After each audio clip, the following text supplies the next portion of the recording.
Scott's out of town? Yeah, he's traveling back Hmm. from Western Pennsylvania. Good luck to him, huh? Go through the heartland of all this confusion.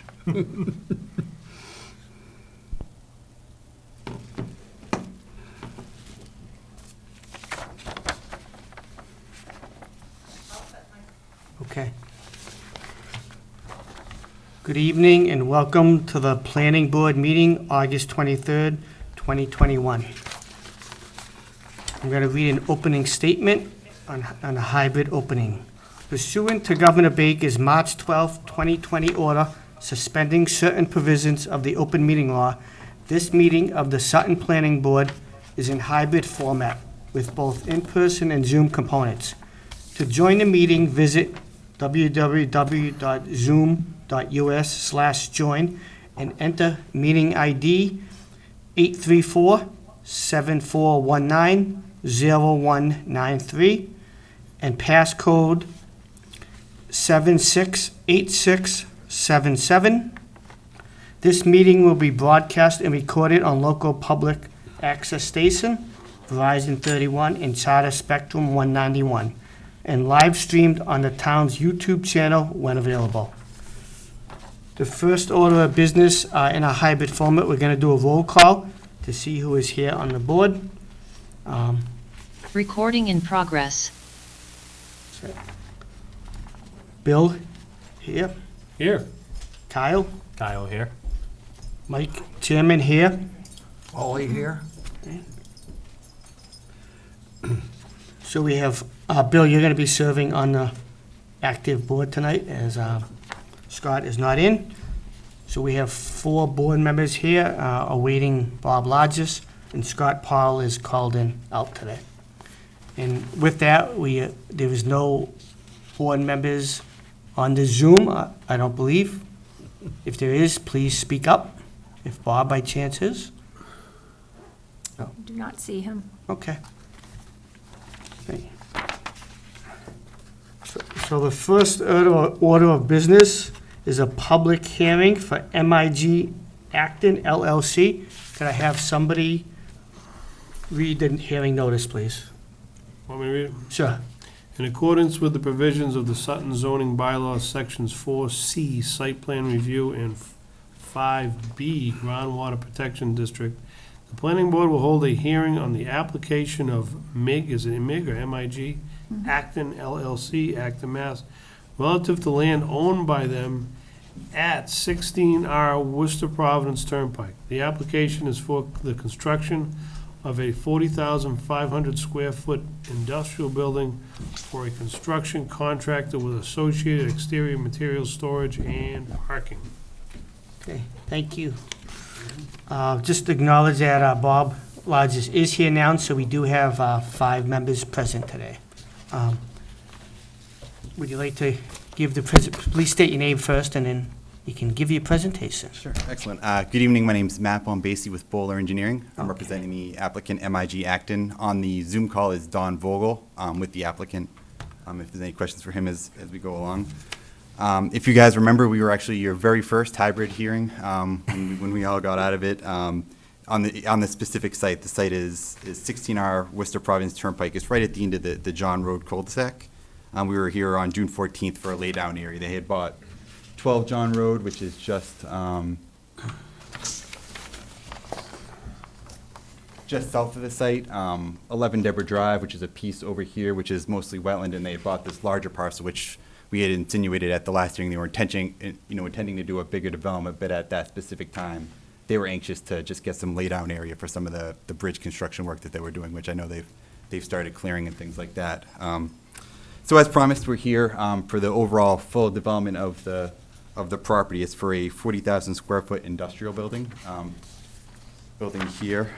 We're here for site plan review, and we're also here for a special permit. It's in the Groundwater Protection Overlay District. The Groundwater Protection Overlay District runs through about this area here, and what it's associated with is this public water supply. Well, it's actually on the MIG property.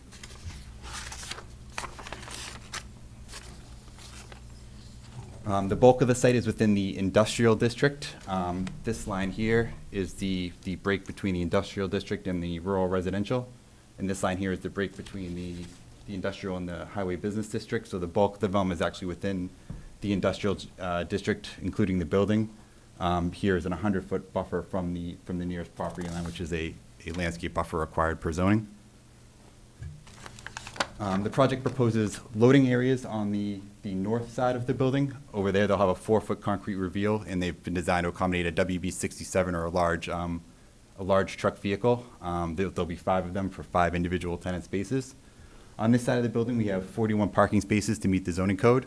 Plus, if you see these areas which are striped in white or cross-hatched out, they're going to have at-grade doors over on those locations in case there was a need for pulling a van up to the building or something that's not a delivery truck, something that didn't need the 4-foot reveal.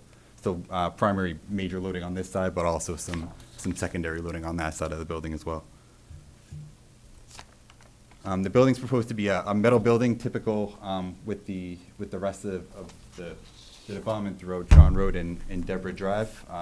This is a view of, I guess this would be the loading dock side or the side with the large loading. And these would be the individual loading dock bays and the stairs coming in.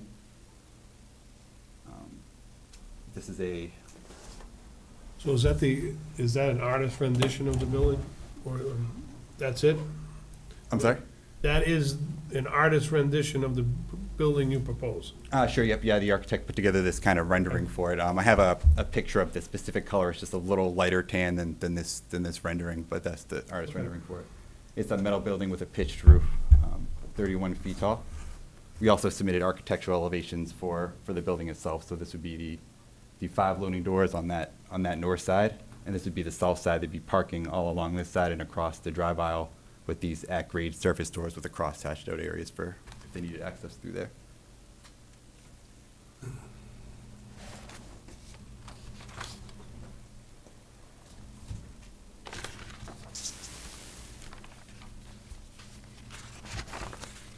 Also included with the site, similar to the previous application, is gravel laydown areas. So that's these areas here and here, which have been designed so that a WB67 or the largest vehicle that they would expect could circulate through and get out. The purpose of these areas is they do bridge construction, so it's, metal beams, concrete medians, these types of things. Being within the Groundwater Protection District, I think they're very understanding of some of those prohibitions, so outdoor storage of not only fuels, but really anything that would be environmentally sensitive, so salts, things like that. So just clean construction projects, no, old vehicles, things like that, just for their laydown areas. The project itself is about 500 feet from Route 146, as measured from this closest limit of clearing down to the road, and it's about 450 feet to the nearest dwelling from the limit of clearing up here, and the closest dwelling is down there. It's about 50 feet above 146 to the finished floor elevation. I drove by there again today just to get a sense of if you could see through there, and the answer right now was essentially no. It's pretty thick brush right now. Everything's very, very full. I've seen pictures on Google Street Earth, Google Earth Street. In the middle of the winter, there's no leaves. You can kind of peek through them and see some of these industrial buildings over here if you glance through all the different branches. But it's more or less not very visible from 146, but it really depends on the vegetative cover if you could squint and look through there and see it.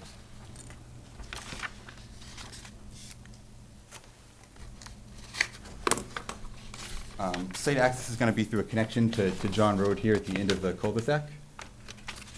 Thank you. As part of the project, if you remember, this project doesn't actually have frontage on John Road. It was probably one of the main reasons it wasn't developed.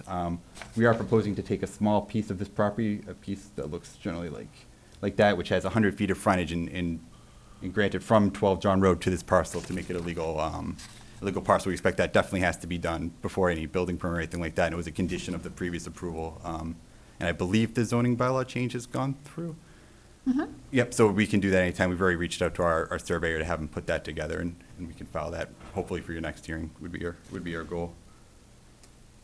The use itself is a low trip generator. We use the Institute of Transportation Engineers trip generation handbook to estimate the number of trips from the facility, and it's 37 in the AM peak hour, which is 7 to 9 a.m., and 40 vehicles in the PM peak hour, which is 4 to 6 p.m.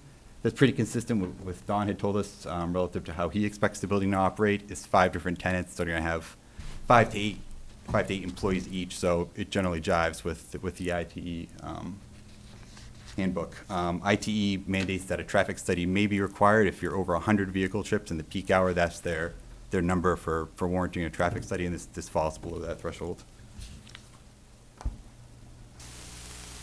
For the drainage design, we mimicked kind of a similar theory as we had done on the previous design, which is we're in the groundwater protection overlay district, so pre-treatment and groundwater recharge were the things we focused on.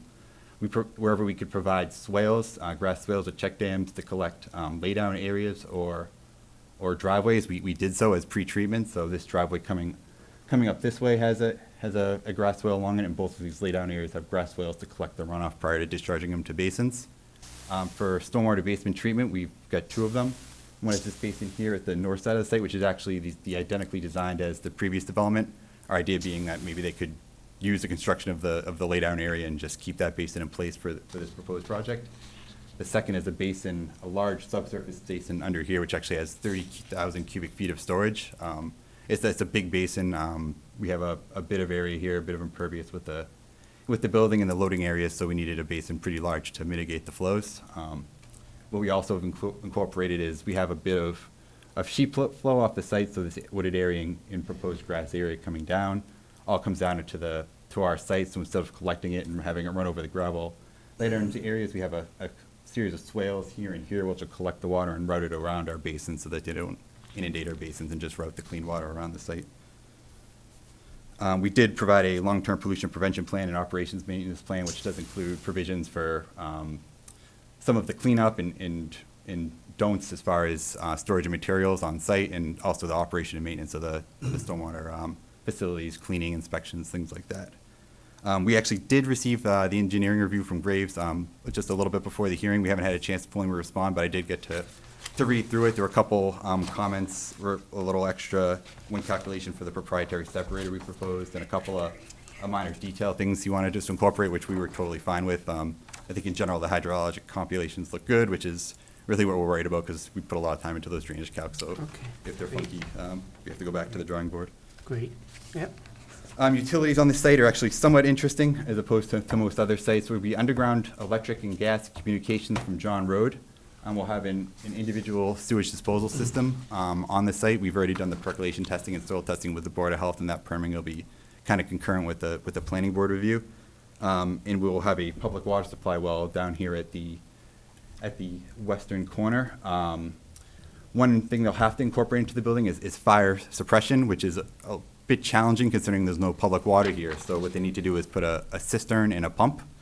We have shown a kind of a preliminary location for the cistern here. There's a few different ways that could be designed. I think it's they could do it above ground, underground. They'll have a little pump house which will have the pumps in it. I think that's waiting formal design, but I know Don's fire suppression engineer has met with the fire department just to make sure they were aligned as to make sure it meets code, and fire departments are usually pretty specific meet code, and that would be the intention for this.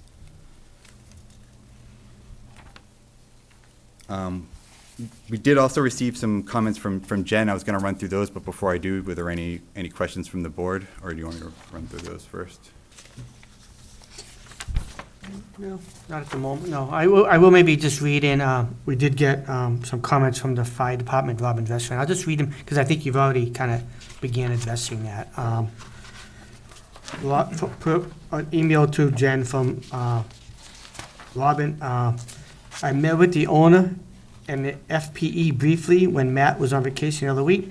They have to and plan to build everything to code. They plan on putting a few water tanks in the ground for fire suppression. Size of the water storage is dictated by code sprinkler system. In lieu of hydrants on the site, they are installing one dry hydrant that goes directly into the tanks for us to use. Was concerned about not being able to fully drive around the building, but they have planned on a turnaround for us on the western side. Vehicle parking side.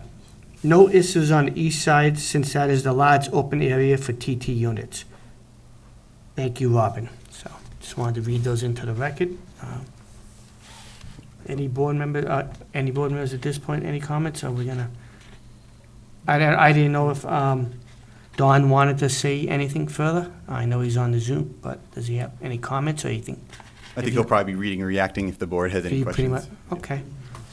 Anyone out in the public comments, either here or on the Zoom world? We'll start here. Anybody, any comments from the public? Nothing right now. Anybody on the Zoom world want to add any comments?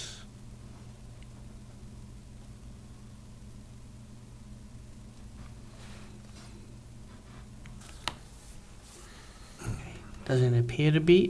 So I know you wanted to, Jen, do you want to say anything at this point, or you want to let him address some of your? Yeah, I think No. Matt can just run through my Okay. memo, and then we can have some discussion if we need to. Yep. Yeah, I'll promise to try to do my best to represent Jen's comments as well as I can. I'm sure she'll come over here and throw something at me if I don't. Jen brought up a good question about location of dumpsters, and I spoke to Don about this before the hearing, and the idea is each tenant could have a dumpster if he or she so chose. The location of dumpsters wouldn't really certainly be in the parking location or loading area that's needed for parking, would likely be along these building frontages, so they have the loading area and the stairs. They would probably be along that building side if they wanted a dumpster, and we would expect that the majority of tenants probably would want some sort of dumpster for their facility. So we place them right on the building. If we were to put them there, we'd put ballers behind them to protect the building. Jen, Yeah, typically dumpsters have screening, so I don't know if that can be kind of accomplished by the grade, or that it's set back that far, or just maybe a kind of a fence along that side of the loading area, so if you're kind of approaching the office portion, or you don't see any dumpsters that are tucked there, or if the board thinks it's necessary, they're typically screened. Well, that'll look messy. I'm just thinking, you got the stairs, you got the loading dock, and then you got a dumpster next to it. I don't even know if there'll be enough room. No, man.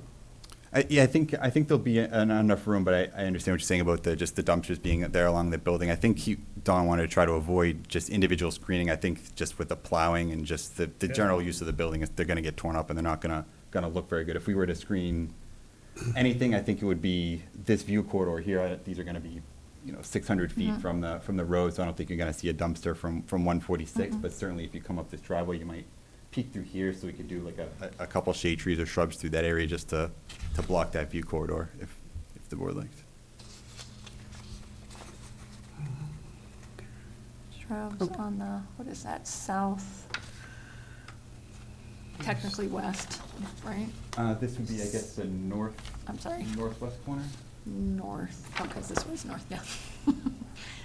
Northeast, actually, because east is that way. North. I didn't even do it right Yeah.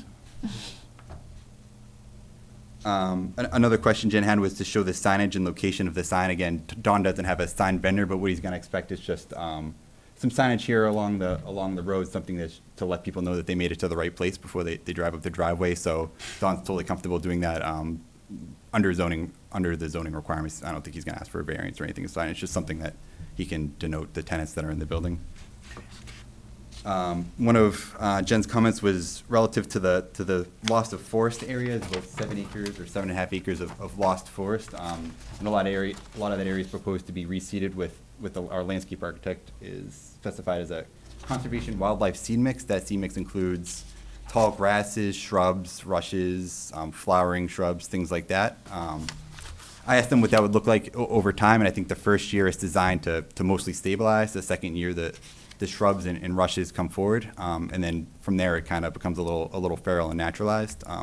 Jen had asked a question about providing like saplings or things like that to reforest the area. Speaking with our landscape architect, what she recommended was that that saplings might not quite make it. Whatever is out there and wants to grow is probably going to take over, and they're not going to survive. But if that area is untouched, or with the conservation wildlife mix, is going to be what she calls successional growth, which is basically the forest is going to grow itself from the plants along. So I think the intention for areas, particularly here and here and maybe here along the perimeter, is that they're not going to be mowed. It's just going to kind of be allowed to grow naturally in and out. I think the hope here is that we don't have to quite clear as much as shown there. We graded it out at a 3-to-1 slope. If they're able to find rock out there, which we think it's probably pretty likely they're going to find more than rock than they want to, they can use that rock as like a wall, a ledge face, or as a wall, which will allow them to bring that grading way in. we showed like the worst case scenario if they were to grade the slope out.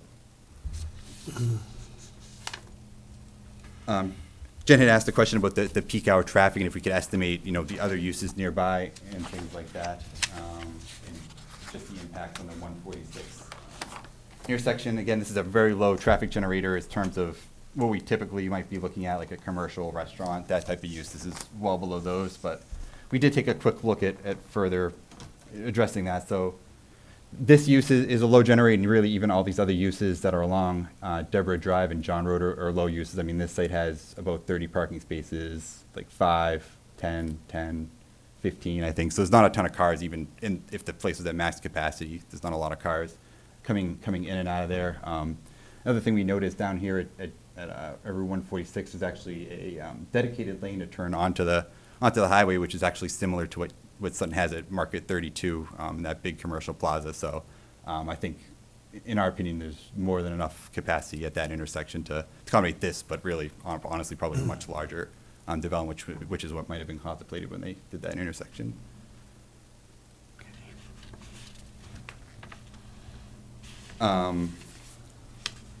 Jen had noted that just the architecture, it had noted that the board had maybe required some other things at different locations, noting it was the Windle building? So this is the back of the building, right? It's the Where the back. loading will occur? Yep. So I was looking for the elevation of the front of the building, because I assume the sides will be what you show there. They're just nothing, really? Yeah, so this would be, I guess, the side facing Route 146, the front of the building, or where the parking is going to be just this facade here, which is very similar. It doesn't have the 4-feet reveal for the loading area or the stairs, but it'll have the door and then the at-grade doors for the loading.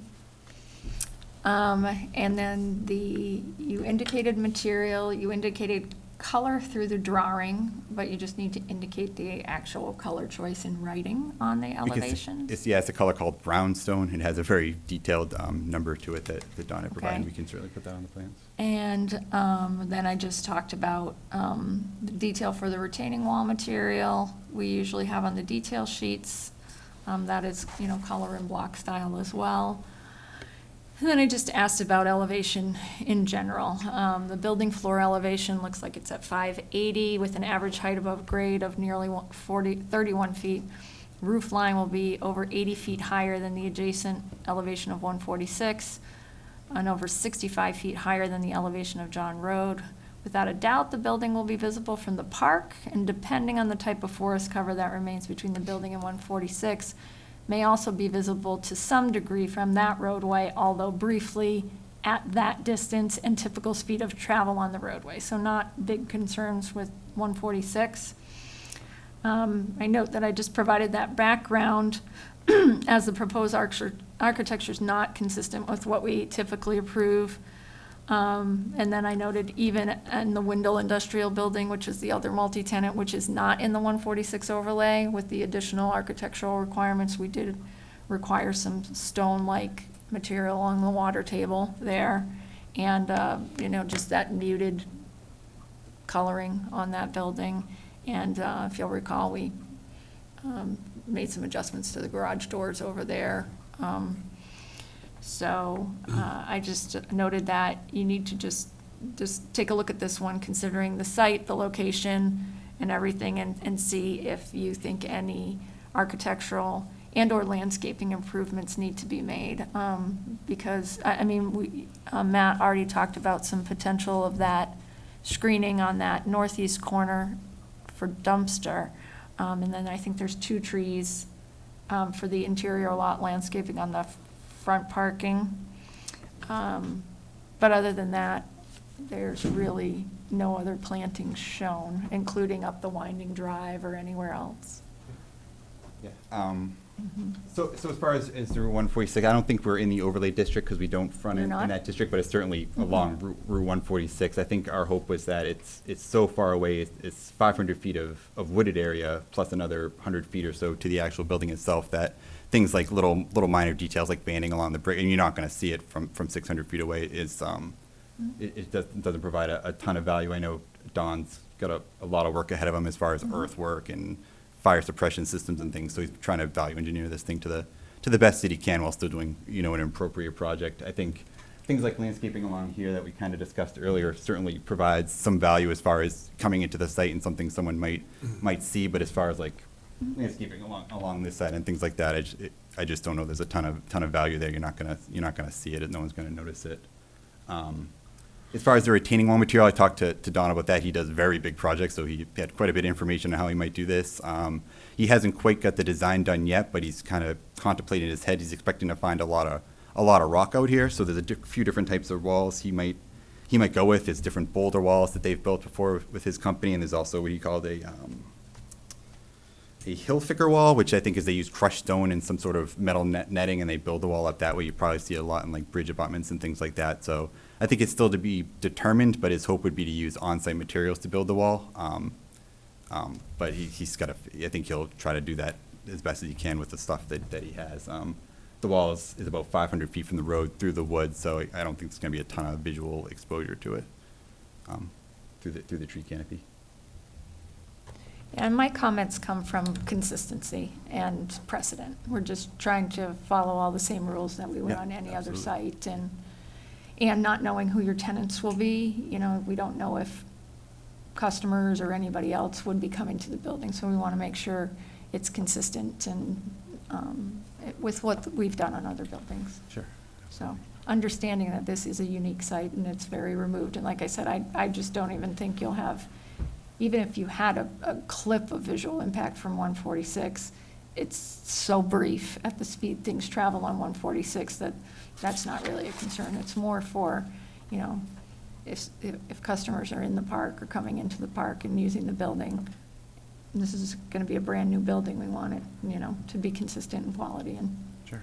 blah, blah, blah. Very interesting. But it's the board's call, what that looks like at this particular site.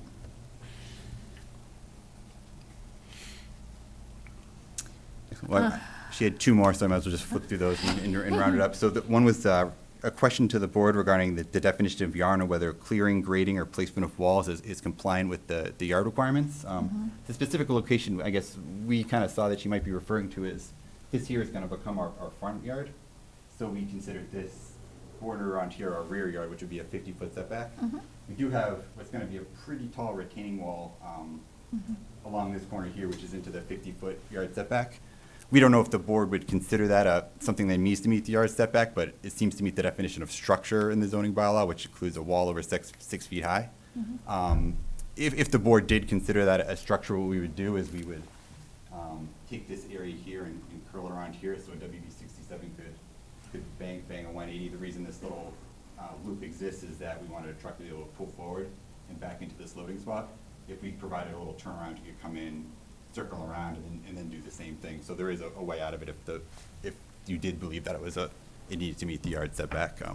But it was certainly a good question by Jen. And Yeah, it was more, What have we done as far as setbacks? What's allowed in the setback? and that's why I wanted you to kind of read the definition of yard, and of course, I didn't bring my bylaw in with me. I brought it, so. Awesome, that'd be great. Yeah.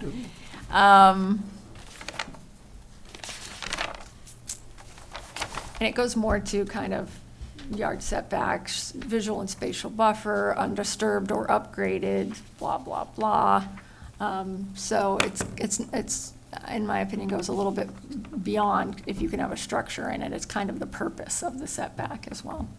So go, if you could just read that. Yeah, sure, the definition of yard, and then there's a definition of front, side, and rear yard separately as well. So yard is an undeveloped, naturally vegetated, or a landscape strip required per the table of dimensional regulations along the full length of the lot line on the same lot as a permitted structure and/or use, in lying between said structure and/or use in the nearest lot line, unobstructed from the ground upward and unoccupied except by specific structures and/or uses allowed by the provisions of this bylaw. Said yard is intended to provide aesthetic value as well as serve as a spatial and visual buffer between lots. And then goes on to define front, rear, and side yard is pretty much the same thing as the minimum distance required between the rear lot and a permitted principal or accessory structure or use on a lot. It defines structure as a combination of materials assembled at a fixed location to give support or shelter, including but not limited to a building, wall, or fence 6 feet or taller, or a swimming pool having a capacity of 4,000 gallons or more. So there's a number of provisions in that definition which would suggest that that retaining wall is a violation of setback. And then, do you have, I didn't know the measurement on the parking lot too.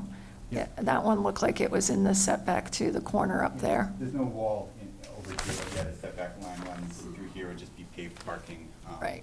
My interpretation of it, and I think I kind of concede that a wall might be a structure, just based on that definition, is that the parking would not, because the zoning bylaw further goes through and defines specific landscape buffers for parking and things like that. I believe it's 10 feet along side and rear, so it would be a little contradictory to include that interpretation for pavement. Yeah, I think that the phrase undeveloped, though, at the beginning of that definition for yard I agree with that. is key there.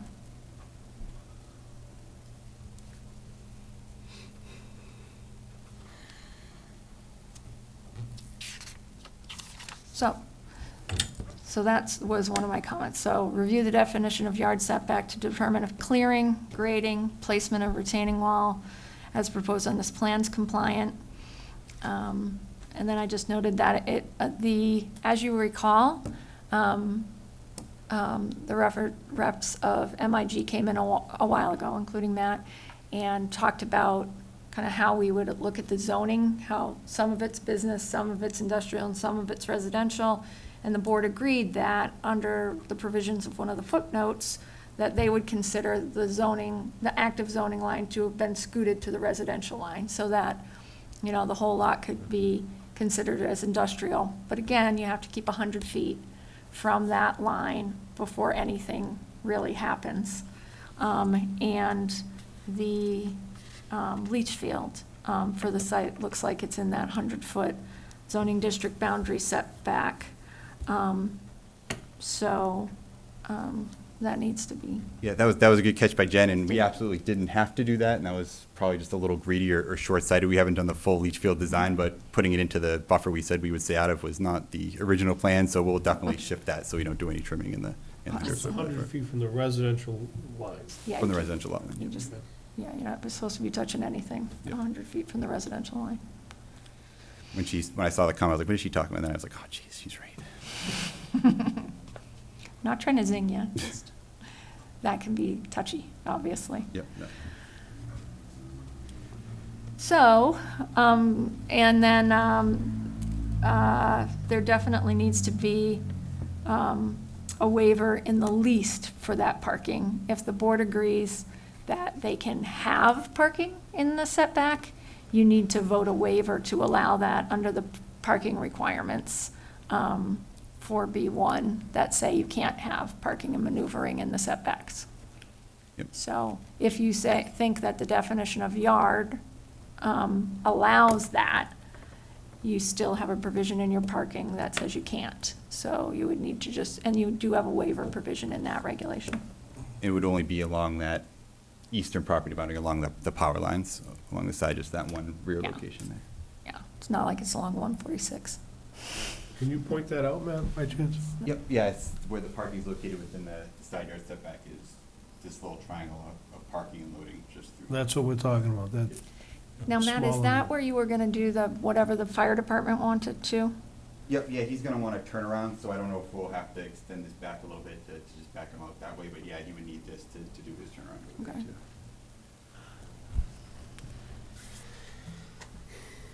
So, and then, I think Matt and I are on the same page with, I think that's the only waiver you need for parking. The interior lot landscaping, that you asked for a waiver on, I actually did not think, you have a little landscape island in the front parking. So I was just gonna have you kind of outline with your finger what area you calculated that percentage on. So when we calculated the percentage I put on the waiver request, we Yeah. calculated, basically it's this area like this. Yeah, This was the area that we actually requested the waiver on, because that's a large loading area. If that needed a waiver, Right. then we would request. so for if that. you did all of the pavement in front of the building, and that island with the 2 trees is 8.25%? No, not that one. The one up against the tree, yeah. Yeah, correct, yep. If that's 8.2 something, then you don't need a waiver in the front because you're over 5%. And then so it goes to operation really in the back. Will there be, I mean, you can't tell for the tenants, but for MIG, I guess you can answer if there'll actually be trucks parked back there on a regular basis, or is it truly strictly loading? When something comes in, it backs in, maybe it's there for a few hours while you put stuff in, take stuff out, and then it goes. Because if it's a loading area strictly, then I don't know that the interior lot landscaping applies, if the board would agree with that. But if you're gonna have like larger vehicles, like trucks or equipment or anything pulled in there and just parked, I mean, then does the interior lot landscaping apply? That's the question. I don't think the intention would be to have trucks parked there over long periods of time or anything like that. It would be a loading area, but not like a staging area for trucks to be parked and stored and things like that. Like, there may be one store there every once in a while, but it's not the intention of the area. So, if the board doesn't think interior lot landscaping is needed in that area, then they're compliant in the front, so they don't need that waiver if you're okay with what Matt just said about the use of that rear portion. Okay, well, every time we do these interior landscapes for parking lot, we realize that it's not feasible. We usually end up pulling the landscaping to the edges to really just mitigate, you But know. the internal ones, Mhm. islands and stuff, Yeah. are not feasible, Yeah, I mean, the one that he's got, I think is gonna work fine, okay? because he just did a block island, and it's, you know, you can plow around that pretty easily. So that's a nice kind of design, one bulk, nice island that just pops out a little bit. But, yeah, typically we let them pull out those interior and just have them beef up the landscaping around the outside edges. Or like Prime Metals, do kind of one bulk bed right down the middle of the parking lot, and IBE too? IBA? IBA, yeah, Yeah, they did a ton of same beefing thing. up along the building and the edges, yeah. So, we are not in a position likely to act on it tonight, because you've got to go back, make some adjustments from fire department comments, make any last adjustments that came from Jeff's letter you just got today, anything that you need to adjust from mine. But, Mr. Chairman, is there stuff you think we can act on? The waiver request for parking and maneuvering in the setbacks, maybe, and then the board just needs to give some kind of direction on if they think anything needs to be adjusted with architecture or landscaping or anything like that I've just commented on, so he's not kind of left hanging. Any comments on the board? How about this, what if we ask the applicant if he needs guidance on any particular? I guess if there were any comments on the architecture, I'd appreciate them. I think we believe that it's appropriate for development, and just given the setback from everything, you know, that could possibly see it. For landscaping, if we had a preference, it would be to beef up these areas through here, just because they provide value. I mean, this is wooded area for hundreds of feet and really in all of the directions, so there's just not a ton of value for putting that landscaping. But if we could if we wanted to beef up this for the trash enclosures, that makes sense. It provides some value. And then the yard setback, I think the interpretation I've come to is that honestly, a retaining wall that's over 6 feet high probably is a structure, so you should pull that out. But we would ask for the waiver for the parking at that bottom right corner that's near the power easement. Any comments at all? Oh, yeah. I have a general question. You mentioned material going out, you know, all the time. Now, is the material being removed at these bridges, et cetera? That's not going to come back and get stored here, is it? I don't believe so. Donna, correct me if I'm wrong, but I think what it'll be new bridge materials that are waiting to go out. 'Cause I can Yeah, see- it's, can you hear me? Yes. Yeah, okay, thank you, everyone. It's gonna be, you see the concrete barriers, and now a lot of the projects are going to this new steel barrier. It's gonna be a lot of that product. It's gonna be crane mats. It's gonna be equipment that's not on projects. And essentially, we run about 13 projects at a time right now, so we really don't have much as equipment. We don't do our own major equipment repairs. They get farmed out. So this is not an equipment repair shop. This is a transfer type of a situation for us, where we bring the cranes in, the bridge beams in. We have our own bridges. Sometimes to build a bridge, you need a bridge. So we have a few size temporary bridges. Traffic. We have a few size pedestrian bridges as well. Steel sheeting is a big thing that we do. So we have stockpiles of steel sheeting and steel beams.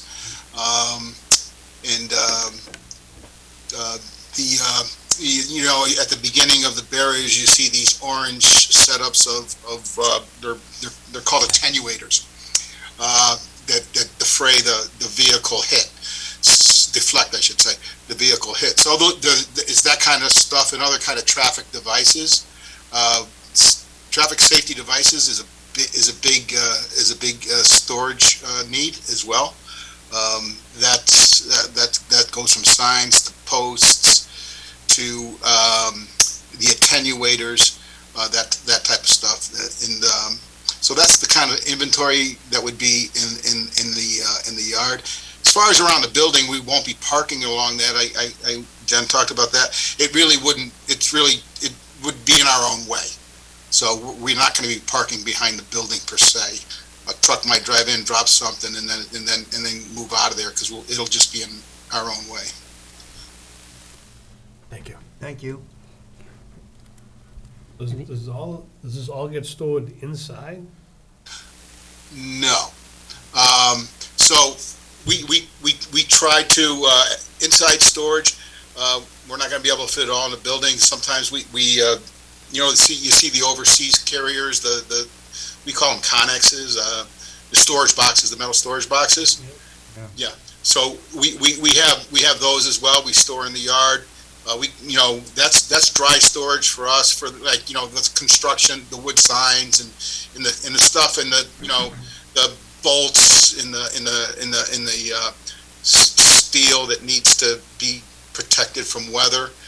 So we have dry storage and some containers such as those overseas containers.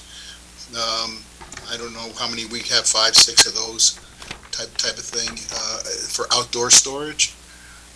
Indoor storage is going to be cements, climate sensitive stuff.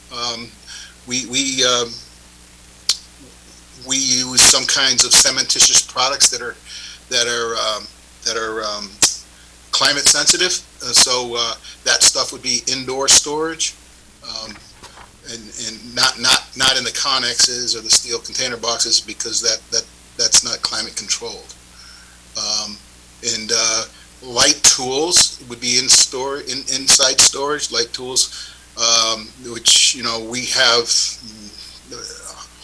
hundreds and hundreds of, and that kind of stuff. Inventory, light tools and equipment would be held inside, which you wouldn't want to leave outside because of the freeze and thaw and stuff. So that would be the kind of stuff inside.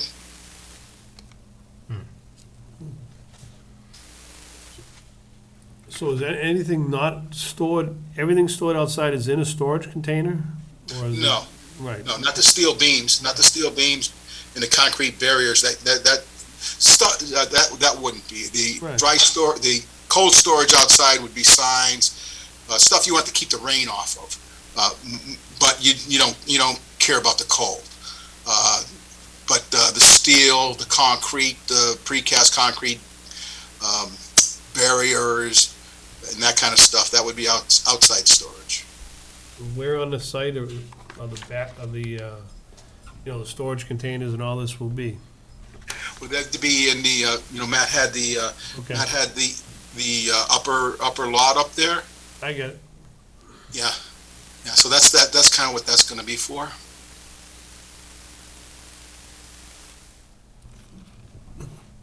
Presently, we're storing in 2 different locations right now.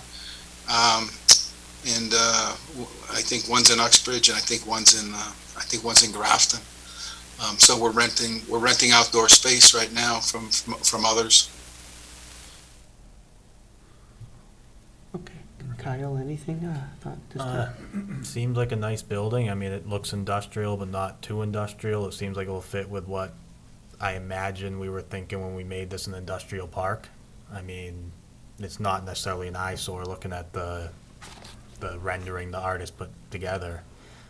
For the trash barrels, if they're going next to the stairs, they're gonna almost be hidden by those stairs mostly anyway. As long as they're not old, rusty, ugly-looking things, it's gonna kind of go with the look of an industrial park. You're gonna have trash barrel or big trash cans and stuff. I mean, that's not an issue for me personally. I think it's gonna fit in there and look fine. So, other than that, no real issues with me. Okay.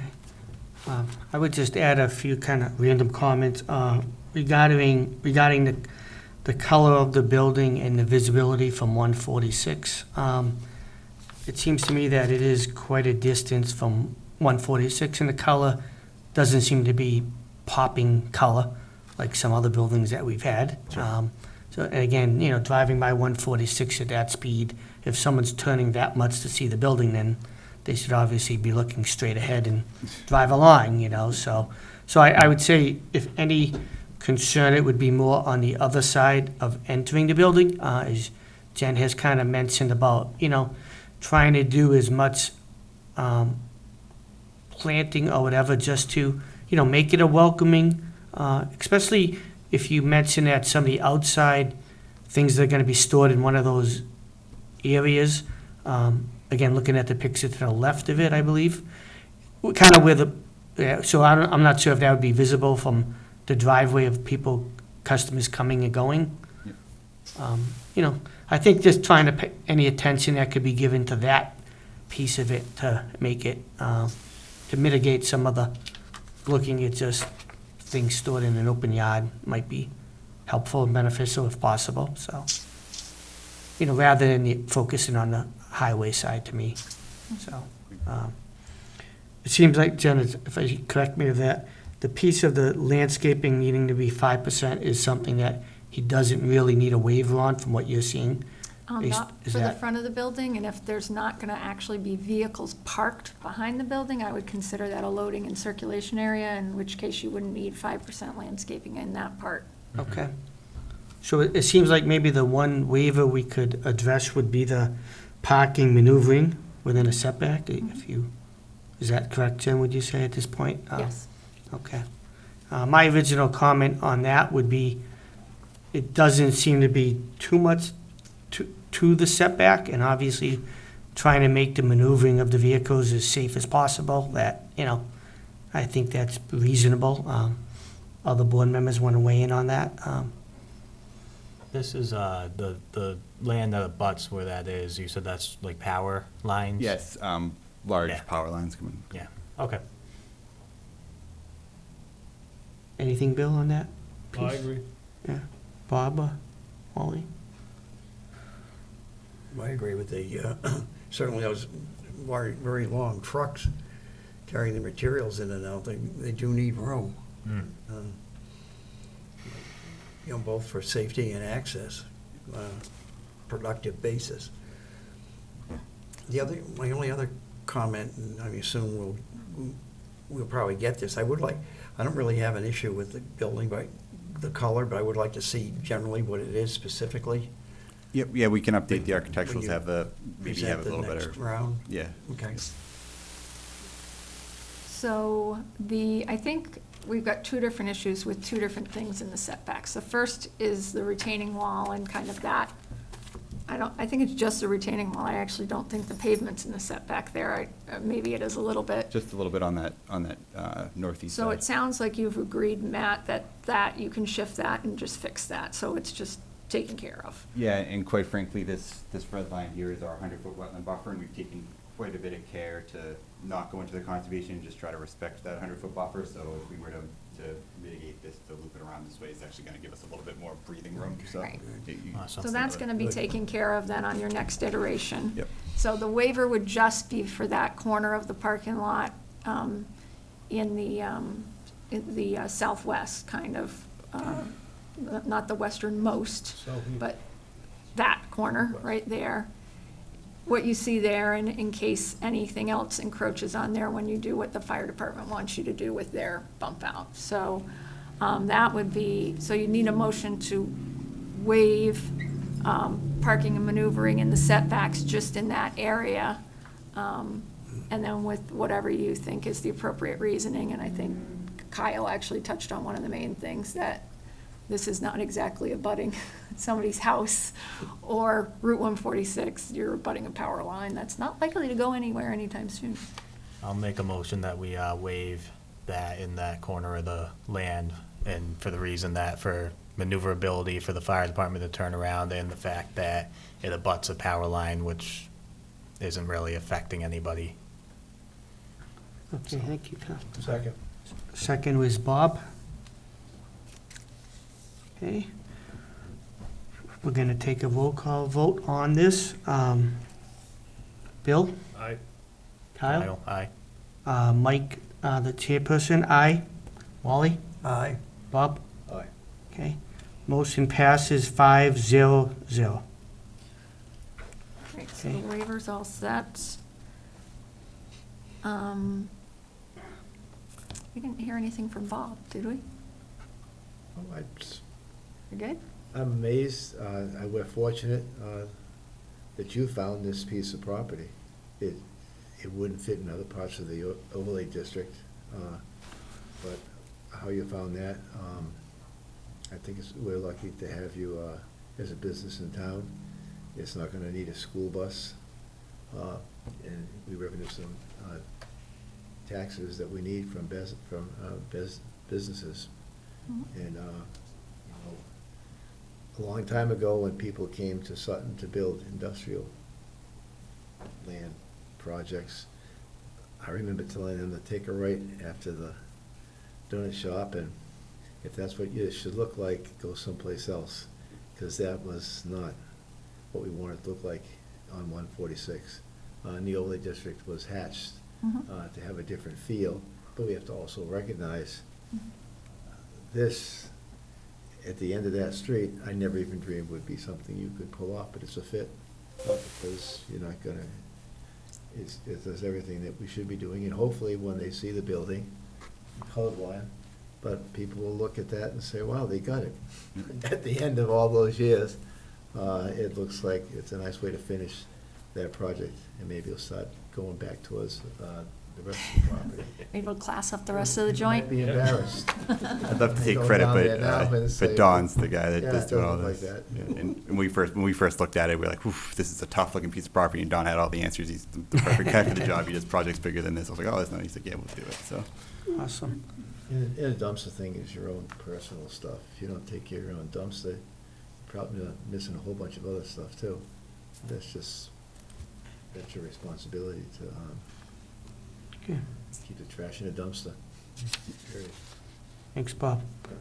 So Jen, at this point, would we continue the hearing to the next time? Because there's some, the Graves report, obviously, they just received it as we did, so we'll assume you'll work with them and look at, Yeah.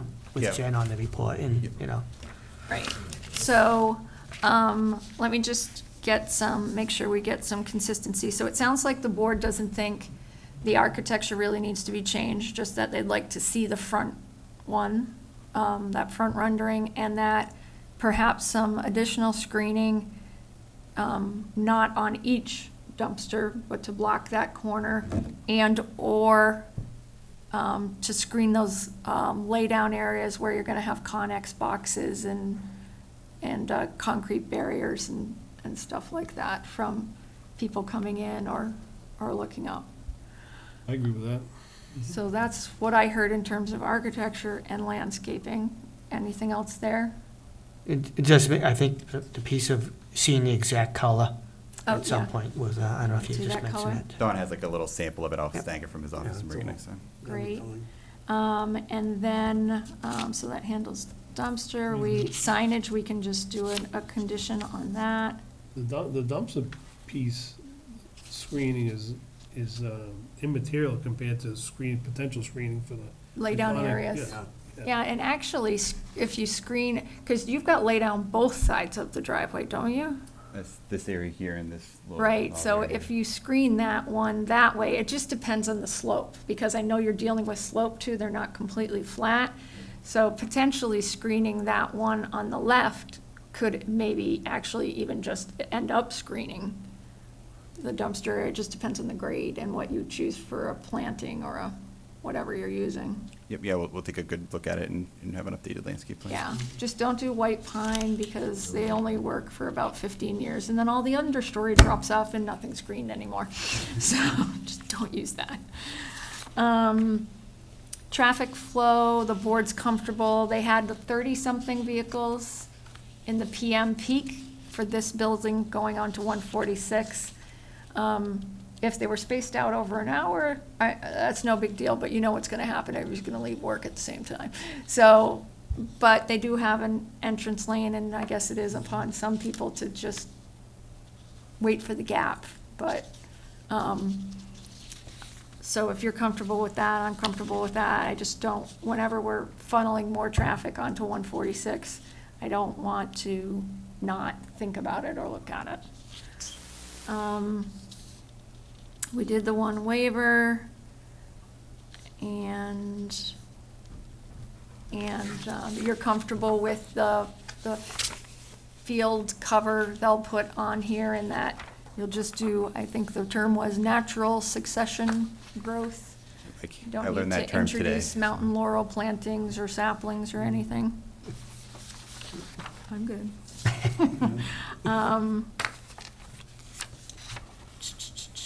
And then, I think that was all I had that I think you needed input on. Anything else you need input on from the board? No, I think we're pretty good. I think we can make these changes pretty quick too. All right, so, where we are, what is today? Today's the 23rd. So your next meeting is September 13th. You have a 7 o'clock public hearing, and you have a 7:15 bylaw hearing that are already advertised. So I wouldn't think your bylaw hearing would run all that long. So do you want to schedule him for 7:30, or you want to go like 7:40? Bylaws, you have 5 articles, and We could go for 7:30, but we always seem to go long on these things. I don't mind watching either. So. I mean, it's like, So let's plan 7:30 and then. probably ends up being 7:40. Yeah. Yeah. we'll say 7:30, but don't be shocked. You have to wait. So this is for what, it. September have to wait. 13th, Jen? Have something else to do while you're Huh? watching it. September 13th? September 13th. So make a motion, we continue this to September 13th at 7:30 PM. Motion by Kyle, Second. second by Wally. All in favor? Bill? I, Kyle? Kyle, aye. Mike, the chairperson, says aye. Wally? Aye. Bob? Aye. Okay. We closing the meeting and continuing till September 13th, 5:00. We're not closing, we're just continuing. I'm sorry, continuing, yes. Sorry. Thank you very much. Have a good night. Thank you. Thank you. That. Oakley Oakley.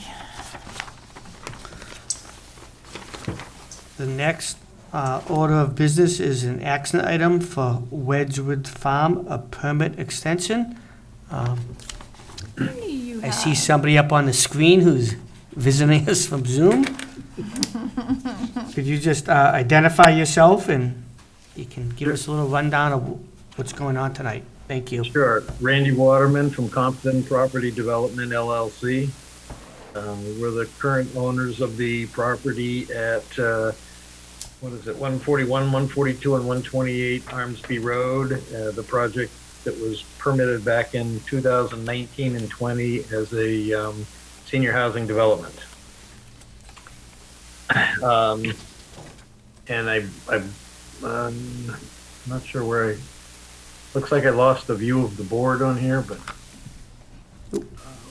Is there a gallery view button? there we, okay. But I assume Jen has filled you in a little bit, but We have had the property under agreement with a partner builder twice now, and both times, essentially due to COVID, we've lost that interest and they've moved on. But in working with these different builders, questions came up about, the dates of the permits and when do they expire. And I was a little embarrassed to say, because usually I go through these things in pretty good detail, and when we started to look at the first permit we received back in July of 2019, we noticed that the permit doesn't have a written expiration date on it, which is unique. So then we went and looked at, just reconfirmed with Mass General laws on the zoning for special permits, and the state law allows permits to be no more than 3 years. It doesn't put any other dates in there, so we immediately reached out to Jen to talk to her, and so she started to look through her notes of the meetings, and we were both trying to figure out what is the actual expiration date of our first permit, and that first permit was the one that is for the CCRC in the 2 different zoning districts. So in summary, that first permit was finally issued after the 20-day appeal on July 8th of 2019. So in our mind, we were considering it a 3-year permit, and Jen has indicated that after discussion with your board and reviewing other regs in town, it appears that your limit is really 2 years, which means we're at the expiration date as of a couple weeks ago. So obviously we need to request an extension if that's the case. The second permit that we received, which was the special permit for work in the Route 146 overlay and the groundwater permit and site plan approval. That permit, if you remember, was appealed by one of our abutters. And after the appeal period was granted and completed, or the appeal was extinguished, that permit was finally issued in January of 2020. So that was, probably 3 or 4 weeks before COVID hit very strong. And so that was kind of the worst time in some respects to receive a permit. But that permit actually indicated on it that it had a 3-year expiration date. And again, when we noticed that, I called Jen again and said, well, we got 2 on this year's or 3 on this year? So we've been really going around in circles a bit trying to figure out. And it appears that the town code, the town bylaw, does want to restrict special permits to 2 years. The state zoning act allows you to go up to 3. But since your regulations allow you to extend permits for 2 years, what we would like to do is request an extension of the initial special permit for 2 years from its expiration date of 7/8/21 to 7/8/23. And our second special permit, if we assume that didn't actually have 3 years and only had 2, then that would have expired on January 14th of 22, or would. And so we're asking for a 2-year extension on that one to January 14th of 2024. And again, as I mentioned, the state zoning act says if you haven't started a construction project for good cause, then the board can certainly entertain a request for extension. And in this case, there was clearly some confusion on all the dates, but in addition, COVID hit, and believe me, it's been, as I'm sure everybody knows, it's been absolutely crazy trying to find interest in projects and get, certainly the first 12 months, getting to anyone to even look at something and talk about doing a project this scale was pretty much impossible. But there has been strong interest. I know Jen has mentioned she still gets regular calls. We're extremely excited to try and get this going. All the partners that we've talked to are very excited about it, and so it's just really trying to get this, the current person is in the financing process and trying to complete that process. And assuming that would be done later this month, we'd be able to start immediately. So that is the plan, and that is the reason we're here tonight requesting these 2 permit extensions. Okay. Bill? Is there any chance that we can put both of these with the same expiration date of, let's say, 7/8/23? instead of having two separate expiration dates? I think you can do whatever you wish as long as you don't go over 2 years from So 7/8/23 is the 1.5. 2-year of the shortest of the one that's already expired. So that's like 1.5. Is that what that is? 20, because it would have been 2020. And that would shorten up the other one by 5 months. Instead of. If I being could comment on that, the initial permit had no date, and so all we're asking is 2 years because that's really at the expiration date now, and there's a fair amount of construction to do that's gonna last more than 2 years, it appears. And the second permit actually was already, in our minds, I mean, it has an expiration date of 7/28/23 already. But it appears that, you know, it should have been 22, so really, we'd only be getting a year extension, and that's really even the date that's listed on the permit, so that's why we would like to ask for 2 years on that one now, so we don't have to come back and do this again. Well, once you get going, you're done. Once you get Yeah, going, you're all yeah, set, yeah. so. I agree, yeah. So as But long we as just- you commence work before 7/8/23, you should be all set. Because, Jen, I just had one thought, and on the second permit, if we're extending it today out to 1/14/24, we're kind of extending it out 2 years and 4 or 5 months, is that? Yeah, so kinda it going- was, like Randy said, both of these I would consider just sloppiness on my part. I was convinced that we had already extended the 2 years to 3 years.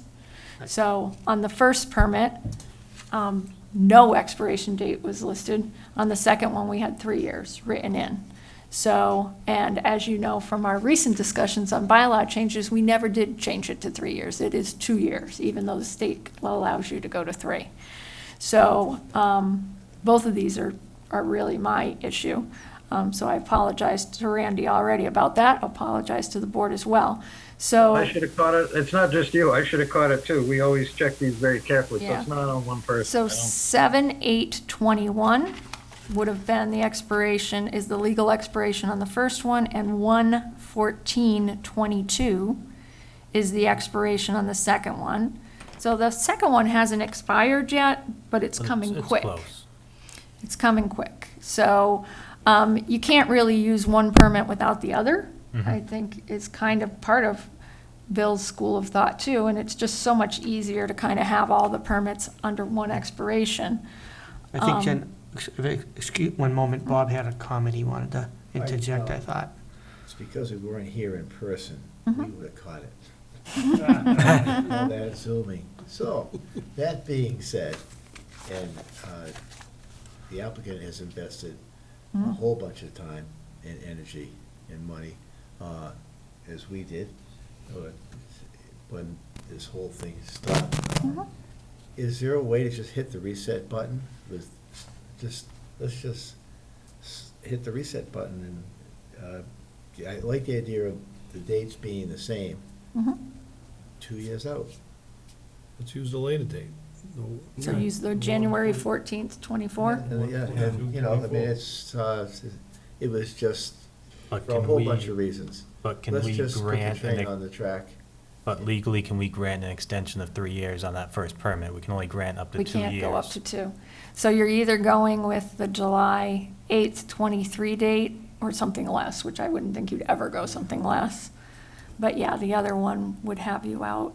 In my opinion, just because of the sloppiness of everything, we just do what's being asked here, do the 2 years on the one and the 2 years on the other one. That's basically the reset. It's giving them the 2 extra years to work on their permits without getting complicated and trying to match dates right now and give them, I mean, we all have to agree COVID's a very good reason for not getting work started in the last 2 years. I mean, or last 18 months, and the no dates on the permits is another confusion, so in my mind, we grant the extensions on both of these for 2 years. Just as he asked for them, Says even it's though. asked. Yeah. Is that a motion? Any other comments first before the motion? Sorry, Wally, anything? No, I absolutely agree with Kyle, and currently undergoing some renovations inside the condo unit, a reissue from getting materials. And the latest thing was the painting crew had COVID. I mean, and just trying to schedule people, it's, let alone a project of this scope. It's, you know, very unique, I'll say. So, I would just concur with that as well. You know, Mr. Waterman has come in front of us many times and been open about what's happening along the way, so I would think, you know, to grant him what he's requesting here would be reasonable too, so. Yep. If somebody would like to make the motion, I will make a motion that we grant an extension on the CCRHC using the 2 zoning districts for 2 years with an expiration date of 7/8/2023. And grant an extension on the special permit for work in the 146 overlay and the groundwater permit for 2 years ending in 1/14/24. okay, And site plan review as well. a Site second, plan, somebody? yes. Second. Second by Bob. We'll take a roll call vote. Bill, I agree. Kyle, Kyle, I agree. Yes. Mike, the chairman, I agree. Wally, I agree. Bob? Aye. Okay. Vote passes 5-0. Thank you, Mr. Waterman, for coming ahead in front of us. Thank you very much. I appreciate it. And stay healthy, please. Yep, we wish you well. You too. Thank you very much. Okay. Mr. Chairman, can I just, there was an article in the, just on a side note, is in the Millbury Sutton Chronicle, or the TNG, it had to do with the permits for the marijuana operation in Graft. And they keep pushing these things off, but they had true dollar ramifications because I think they promised the town approximately, you know, I don't know, 500,000 over the period of when they were gonna construct it. And it's been 5 years and the town hasn't received 1 penny yet. And they haven't broken ground. So the point being, as we talked for the bylaw changes, these permit expiration dates can be very important. Mm-hmm. Thanks, Bill. Next item, we're gonna move on to, is the minutes, administrative items, the minutes from the last meeting. So I'll make a motion, we approve the meeting minutes for August 9th, 2021.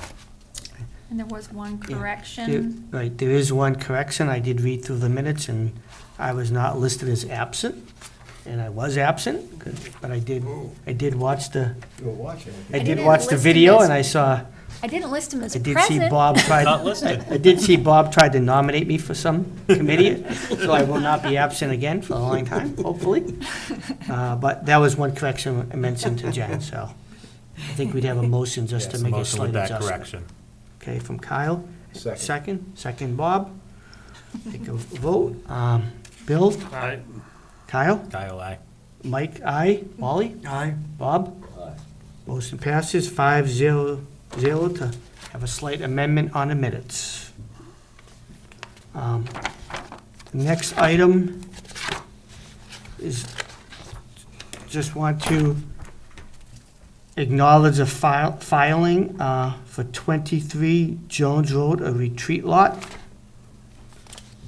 So that hearing will be the 7 o'clock hearing on September 13th. Okay.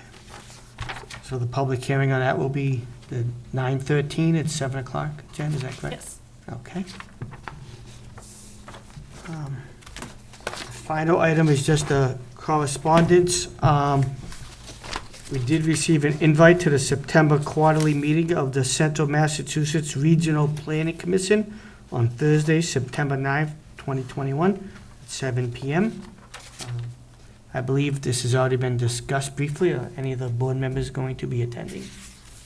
Wally? you I'm going to agree? attend. Okay, I'll pass. okay. Anything else to add on this, Wally? Well, I don't know, I think this is very interesting, because if they really, apparently just reading this part, last time they had one of these with 20, I call it 20-year outlook, was in 2000. And just think of where we were in 2000 in just things in general compared to where we are today, and that whole rate of increase of, we'll say, activity, instead of hands, we'll be discussing drones or some, who knows what. Right. So I'm really curious and interested in trying to come up with some, thought processes of this and how it would affect our community. Great. Well, thank you, Wally. Sit up, if you could sit up straight and sit up front, because I suspect with all the changes with the federal, all the stuff, it's gonna be, it's a whole bunch of rules. And I can remember at a CMR meeting once with an opportunity for the governor at that time, I forget who it was, said, I'm not touching the money. I'm gonna make every regional planning, they're gonna make the recommendation to me, and that was our opportunity to say, well, that's what we've been waiting for on 146, but we had to be in the audience there to do that stuff. For shovel-ready projects was the Canal District in Worcester, and we thought, we were so anxious, we were so ready to go, they didn't know what to do with us because we showed up there, but that's probably, I can see as one of the reasons why the Canal District is experience all the stuff that's happening right now, because just put your hand up. So sit up front. I'll sit up front. Coming into Sutton. I think it's a Zoom meeting, though. I don't think it's. Wear a Find the little bright hand that- color, I don't know, Find the little headdress. hand that- Zoom only, right? Yeah, I believe it's Zoom only. Because you'll miss it, similar to the host agreements that I was involved in with Worcester, and just watching the fine print. We thought the Canal District was getting the money. Worcester got it, and they decided it was gonna get it. We went, wait a minute, we thought we were getting it. We have another host agreement for another dispensary, and it's coming right to us. Good. We have to learn sometimes, first time out, so get ready. Yeah. Thanks again, Wally, for stepping up. Yes, thank you. Jen, anything else? Motion to adjourn at Okay, we'll take a motion to adjourn. I will second Bob's motion to Bob's adjourn. first, 8:17. Kyle second, a vote, William, Aye. Kyle, Kyle, aye. Mike, aye, Wally, aye? Wally, aye, Bob. Aye. Okay, the meeting closes with a 5-0 vote. Thank you, good night, everyone. Good job, Mike. Good job, Mike. You do well. You do very well. My gosh. Meeting. So what are you doing? All right, I have questions already, Pam. Put a bathroom in.